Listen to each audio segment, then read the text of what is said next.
Welcome to New Malden, otherwise known as Little Korea. We're going to have a little look around and see what it's like here in a very interesting and lesser visited part of London.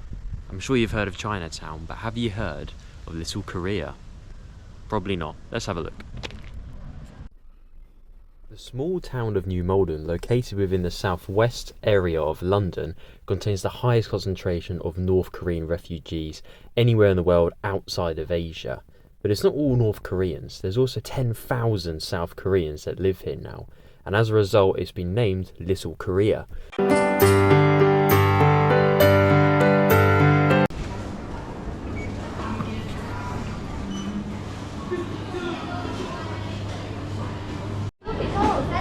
Look how many cool drinks you can get.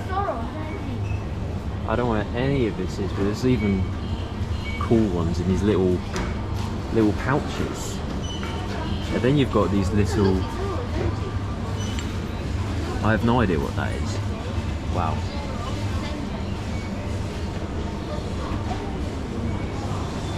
This is soju.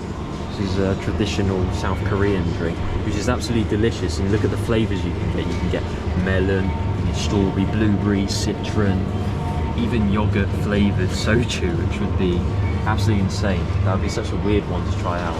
We've got peach, grapefruit, chamisu, which I don't know what that means, and even sake, which is Japanese.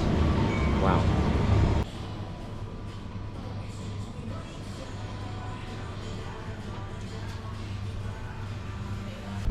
Guys, we've got quite the selection here, as you can see. I'm going to do a bit of a taste test on... I don't even know what half this stuff is. I don't even know any of it is, to be completely honest, but I'm gonna go back to the car, give it a little try, and yeah, I try to find the most different things I physically could. But if I know anything about Korean food, it's bloody good, because it's meat and it's spice and there's so much flavour going on. I absolutely love it, I really do. So yeah, let's give it a little go. Right, first thing is first. We've got this pineapple bonbon drink, right? Hopefully you can see that okay. Most of it's in Korean. Really cool language, probably one of the coolest languages in the world. Such a beautiful alphabet. I think it's fizzy, but I'm not too sure. It just smells really pineapple-y.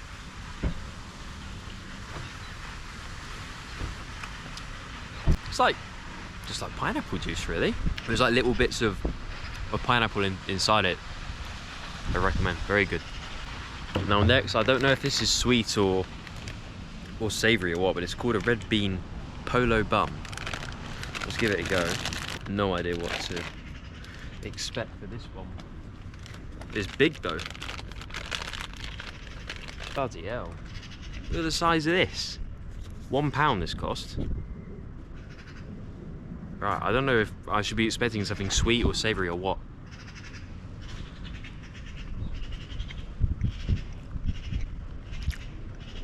Is that sweet? I haven't gotten to the red bean bit yet, it's just bum. It tastes like, I don't know what it tastes like. There's nothing to really compare it to be honest, but I'm gonna see if I can hopefully... Oh yeah. Yeah, there is some sort of inside. Let's try it.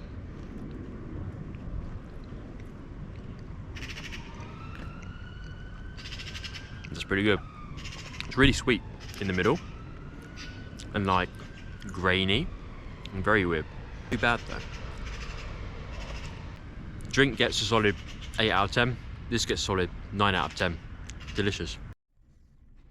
Okay, next we have corn bits corn snack, special spicy hot apoy.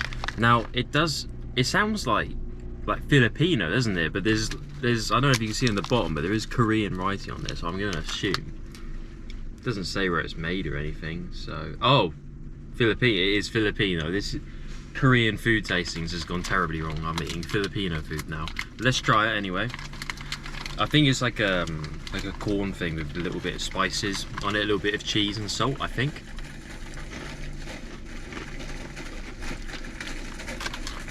That's really nice. It's something that you would want with like a beer or something.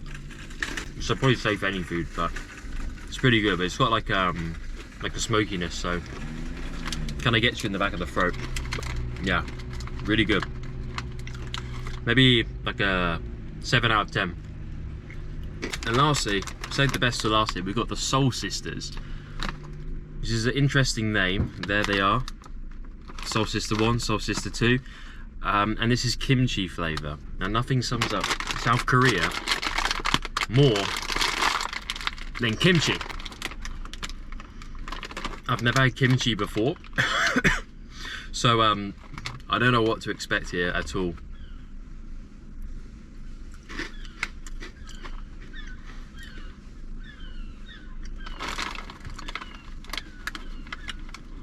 Oh, it's spicy. These are better than the Filipino ones. These are better. They're really spicy though. I like spicy food, but my god, oh my god. I suppose that is what kimchi looks like, isn't it? It's like something that's fermented, isn't it? But I don't know what it is. But I'm gonna save these for later on the journey home. These I'm gonna give like Soul Sisters 8 out of 10. Not bad at all. Right, now let's check out the actual town of New Malden. So this is the one road away from the town centre, and so far looks like a very, very, very, very average, normal part of London. Complete opposite to when we visited the Pakistani micro communities of, say, Bury Park in Luton or something like that. Feels a lot more affluent here. There's a lot more things going on as well, and you can even tell that literally just from the cars. Like there's a few Porsches and stuff like that. So if anything, yeah, it's a fairly affluent area from what I'm seeing so far. But I think if we turn left here, we should be pretty much in the main town centre of New Malden.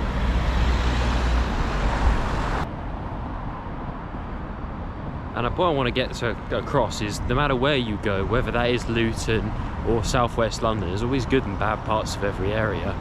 I mean, here we're one street away from the town centre, you know, and this is what it looks like, potentially a council estate or something like that.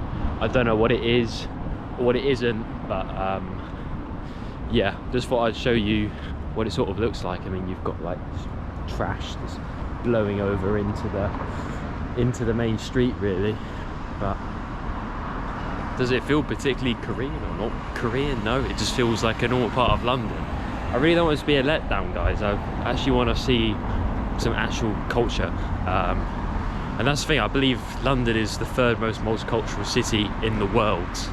I think Toronto in Canada is the most ethnically diverse, so it's quite interesting to see in London.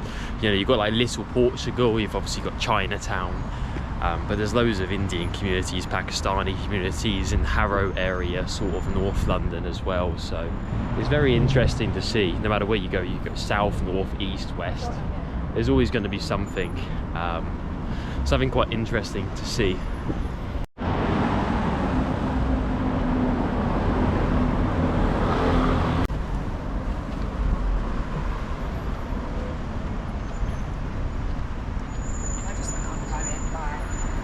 I mean, there's a pub, a British pub. Oh, there is a Korean restaurant. Once again, it just feels like a very normal British town. You've got your Nando's, you've got your Paddy Power, there's obviously a KFC around here as well. There's nothing really out of the ordinary, minus one or two Korean restaurants. Like this one here, it has the traditional sorts of windows there. Once again, such a cool language and good prices as well. For £10, I mean, try finding something in London. Bear in mind, we're fairly central as well for that sort of price. I mean, very hard to come by. I'd say an average like restaurant price meal nowadays is probably about £20. In London, I don't really go to London too much, but maybe even like £20–30, something like that. But yeah, crazy prices. Absolutely crazy.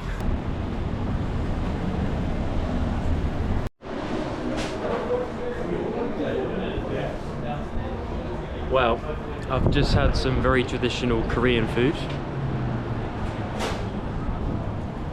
And it's time to move on. It's time to move on down the street and see what else we can find. I'll tell you what I love about Asia and Korea is that there's so much visuals to the menus. So you actually know what you're getting. It doesn't matter what the language is, you understand what you actually want to order. And I like how they've sort of brought that with them. It's very interesting to me to see. But yeah, Korean barbecue, can't beat it. I'm gonna have to not come on my own next time and try and get someone to come with me, because some of these restaurants look absolutely insane. Usually just walk past and the smell of spices hits you. Absolutely incredible.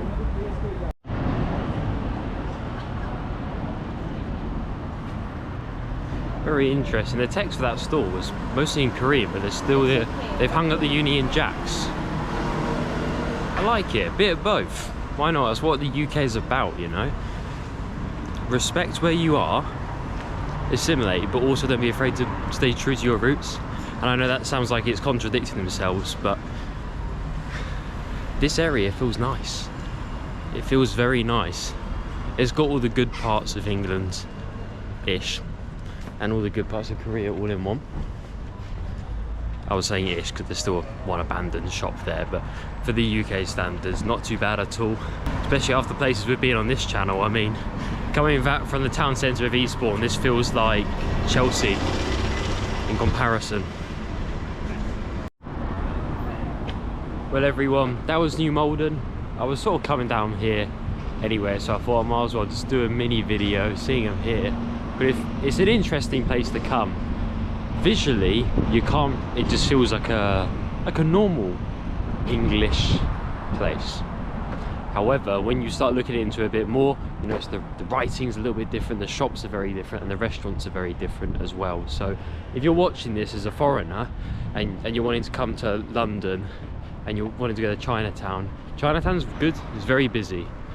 But if you want something a little bit more peaceful, a little bit less touristy, New Malden's not a bad idea as well.